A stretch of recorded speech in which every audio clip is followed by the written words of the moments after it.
Dear brothers and sisters, there's a famous hadith that is often quoted in the capacity of exploring the many dimensions of hypocrisy. May Allah subhanahu wa ta'ala protect us all from it. Allahumma ameen. And as we come up to the anniversary of October 7th, where we expect to see an even greater outpouring of hypocrisy than what we have become accustomed to seeing over the last year, I felt like it was important to explore one particular dimension that the scholars have reflected on this hadith with. The hadith is the famous hadith where the Prophet ﷺ said, Ayatul munafiqi thalath, that the signs of a hypocrite are three. إِذَا حَدَّثَ كَذَبْ, when they speak, they lie. وَإِذَا وَعَدَ أَخْلَفْ, and when they make a promise, they break it. وَإِذَا تُمِنَ خَانْ, and if they are entrusted with something, they violate that trust. وَفِي رِوَايَةٍ وَإِذَا خَاصَمَ فَجَرْ. And in one narration, a fourth trait is added, which is when they get into an argument, they transgress the bounds of that argument. There are many dimensions of this hadith that we have explored from the minbar and in multiple classes. But there's one dimension that some of the scholars speak of, which is particularly relevant to the context that we are in today. That if you read this hadith, every category intercedes or overlaps with the other category, but there's also a progression in this hadith. What does that mean?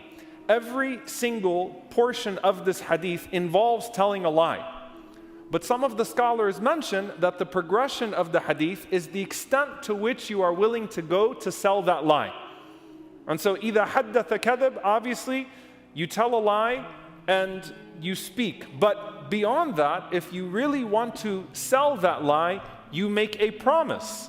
And so you add the element of your integrity, staking your integrity on the line and saying, this is the truth, I promise you this is the truth, and I intend to do this, or reality is as I am reflecting it, I promise you this is the case. And the third one being, وَإِذَا تُمِنَ خَانْ, that if that person is entrusted with something, they break that trust, that they go to the extent of betraying the privacy of people, they go to the extent of revealing that which should not be revealed, they go to the extent of outright betrayal, all in order to cover themselves as they live and speak in that lie. وَإِذَا خَاصَمَ فَجَرْ, when they argue, they violate the boundaries of argumentation, they inherently transgress in their argumentation. What happens to a liar when a liar gets caught lying? They immediately blow up, they immediately explode, they immediately make a spectacle so that they can cover their own tracks. This is one dimension of these layers of hypocrisy. May Allah subhanahu wa ta'ala protect us from absorbing it. May Allah subhanahu wa ta'ala protect us from becoming immune to it, or from being complacent with it. May Allah subhanahu wa ta'ala protect us from not challenging it in the political and social and religious discourse that is around us. Allahumma ameen. And I wanted to come to a conversation in the seerah that has become so much more relevant over the past year. And every single element of this conversation we can spend an entire khutbah with, and in fact we've done entire khutbahs on a sentence or two of this conversation. And it's the conversation between Umar ibn al-Khattab radiallahu ta'ala anhu and Abu Sufyan, when Abu Sufyan was an enemy of Allah subhanahu wa ta'ala, standing in the battlefield of Uhud, calling out to the Prophet sallallahu alaihi wasallam, and Abu Bakr and Umar, may Allah be pleased with them, and challenging them with his boastfulness over the perceived victory of the mushrikeen over the Muslimin, of the perceived victory that they had over the Prophet ﷺ and his community. And there are many famous elements of this exchange. Allahu Mawlana wa la Mawla lakum. Allah is our protector, you have no protector. Qatlana fil Jannah wa qatlakum fil nar. Our dead are in paradise, your dead are in hellfire. The responses are deeply profound. But subhanAllah, there is one sentence that often gets buried and that I want us to pay attention to for the sake of this particular khutbah. And it's towards the end, where Abu Sufyan says, Yawmun bi yawmi Badr, a day for a day of Badr, meaning this day was equivalent to the day of Badr, wal harbu sijal. And he says that war is a continuous affair, meaning there are going to be days of victory and days of defeat, days of joy, days of sadness, that war is an ongoing affair. There are days of celebration and days of grief. But listen to what he says at the end of this. He says, وَتَجِدُونَ مُثْلَةً. When you come down from Uhud, you're going to find some of your family and companions mutilated. Put yourself in the scene if you're standing with the Prophet ﷺ. The dust of war, the dust of the battle is literally still being kicked up. You've seen when a bunch of horses or camels pass through a desert area. Imagine the dust, the smell of blood, the freshness of war. And the Prophet ﷺ wounded severely, with his companions wounded severely. And Abu Sufyan calling out to him with the dead behind him and saying, listen, Muhammad ﷺ, when you come down, you're going to find some people mutilated. You're going to find your family and companions mutilated. And as Ibn Hajar rahimahullah explains specifically, the cutting off of the noses and the dissecting of the insides. You're going to find your people cut up. But what he says next is extremely interesting. He says, لَمْ آمُرْ بِهَا وَلَمْ تَسُؤْنِي. SubhanAllah. Sounds just like Matthew Miller. He said, I didn't command it, but at the same time, I'm not mad about it. I didn't tell them to do that, but at the same time, I'm not upset about it. And of course, Abu Sufyan, even as a disbeliever, is more honorable than these people. But just think about the message that's being sent here. By the way, I'm denying my complicity, plausible deniability. I didn't tell them specifically to go cut people up, because that's against the manners of the Arabs. Even if we're not Muslims, that's not our way. We're a more dignified people. I didn't tell them to do that. But at the same time, I'm not too mad about it. Denying complicity, but expressing as well the apathy that we are so used to seeing in regards to our dead. Now, subhanAllah, what he's doing here is a tactic. There is psychological warfare that is embedded in this. And I want you to once again put yourself in the context. The October 7th of Quraysh was the Battle of Badr, because to them history started on the Battle of Badr, clearly in the way that this was being represented.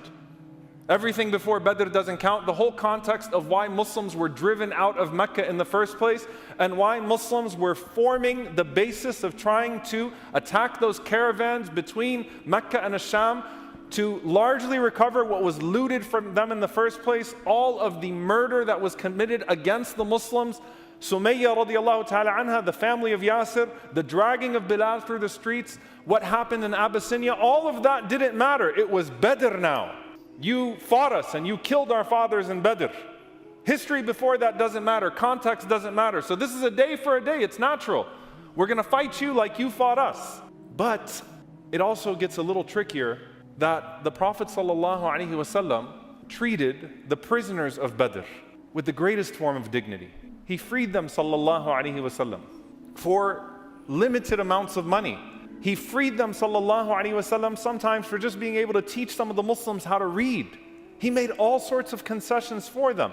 His character ﷺ towards the prisoners, and it was not that long ago, it's only a year prior to this, towards the captives, was so exemplary that some of them became Muslim and then came back to their families in Mecca and told the stories of their treatment in captivity, and they became Muslim too.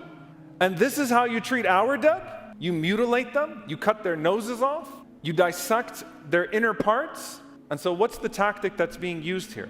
Intentionally ignore context and deny complicity. I didn't tell them to do that, but at the same time, Quraysh has a right to defend itself. Mecca has a right to defend itself against the Muslims. I mean, you guys shouldn't have fought us in Badr. And I'm not too mad about it. I mean, subhanAllah, you look at the eyes, by the way, of the spokespeople, and you can just see the absolute absence of any type of compassion when they talk about a dead American citizen that's Palestinian or advocating on behalf of the Palestinians. Like, it just shows. I'm not too upset about it. We'll wait for the Israelis to investigate. Intentionally ignore context and deny complicity. Why? Because Quraysh has a right to defend itself. Move on to where we are now. The statement that every single politician starts off with: Israel has a right to defend itself. Israel has a right to defend itself. Israel has a right to defend itself. Whether it's a liberal or a conservative politician, it doesn't matter. Israel has a right to defend itself. because of the horrible atrocities that were committed against it. Any nation, we're not going to tell you anything about what happened before, but any nation would do the same thing that Israel is doing. And you know what, when talking about the United States and some of these Western nations, they're not too far off the mark in terms of the war crimes and the atrocities. But any nation would do what Israel is doing. So you listen to Prime Minister Starmer in the UK. We stand with Israel and we recognize her right to self-defense in the face of this aggression. Because Britain supports Israel's, quote, reasonable demand for the security of its people. Switch Israel with Palestine here, and let's see if that sentence can pass any one of these anti-Semitism checkers that exist today. Switch it with Palestine. It can't. Kamala Harris, this is her famous statement. I've said it many times, but it bears repeating. Israel has a right to defend itself, but how it does so matters. MashaAllah. Israel has a right to defend herself, but how it does so matters. The problem is that she never actually says what the limit of how it does so is. It's just how it does so matters. And stop there. Trump, the more blatant shaitan, says, no limits, let them finish the job. Bomb them, kill them, why are you even trying to restrain them? Don't even say the words. The result of both of those things is exactly the same thing. Israel has a right to defend herself. Israel has a right to defend itself. Ignore context, deny complicity, dodge accountability, and ensure Israel's ability to continue its crimes in the Arab and Muslim world. And by the way, even legal scholars point out the hypocrisy. Remove Islam from the equation. Remove just the doublespeak and the bare humanity that any politically illiterate human being can see through. Here, you have legal scholars that point out its hypocrisy. I don't even have time to list it all, but international law is supposed to be the point of reference that nation states point to and demand respect for. But when Israel's the serial violator, the world sits back and watches as the same actors that crafted those laws as a mechanism to control others make sure that Israel can act out of control. And so you start to go through.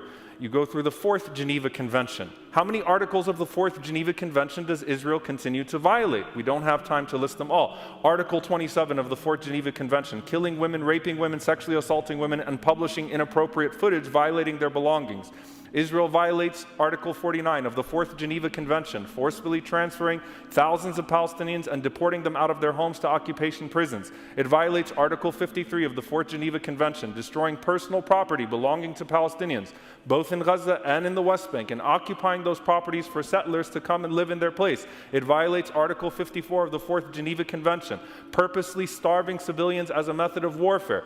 And it's established that even prior to this genocide, they would calorie count for the people of Gaza. Article 54 also prohibits attacking, destroying agricultural crops, livestock, drinking water installations, and supplies and irrigation works for the specific purpose of denying them for their sustenance value to the civilian population.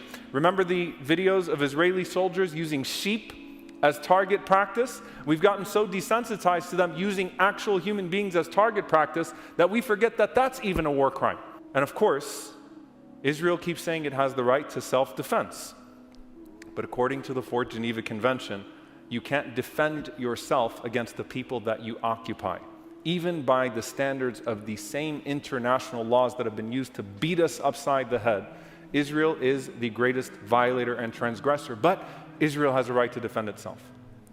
And the only thing that our politicians do is stand up and say, we're grieved over the death of Shireen Abu Akla. We're grieved over the death of Aisha Noor. We're grieved over the death of this person and that person and that person. But we'll wait for the investigation to carry itself out, and we believe that Israel has a right to defend itself. The last thing that you heard about Iran from our president, we don't believe Israel should bomb Iran's nuclear facilities, but Israel has a right to defend itself. So even if it does, we're okay with that. We're going to keep making sure that we write the checks and keep it going. Why am I saying this now? And I ran out of time. You're coming up on this anniversary. And I want us to just appreciate that as Muslims, we've allowed ourselves to be on the back foot way too often. Let's learn the lesson. And so as you get bombarded with the "do you condemn" questions coming up, say, I condemn you for your silence and complicity every single day before and after October 7th. You have no moral authority to ask me these questions. You have no moral authority to try to put us on our back foot. Palestinians have a right to defend themselves. Palestinians have a right to self-determination. As Muslims, we have an imperative ourselves to hold the line of moral consistency in a morally inconsistent world. We have the responsibility to say we're against the targeting of all innocent civilians, we're against the killing of all children, and we hold that line consistently across the board. It's not us who have the problem, and we have to nurture that in our children as well. And may Allah subhanahu wa ta'ala be with our brothers and sisters who have faced the worst of this dehumanization. May Allah subhanahu wa ta'ala give them victory over their inhumane criminal oppressors. Allahumma ameen.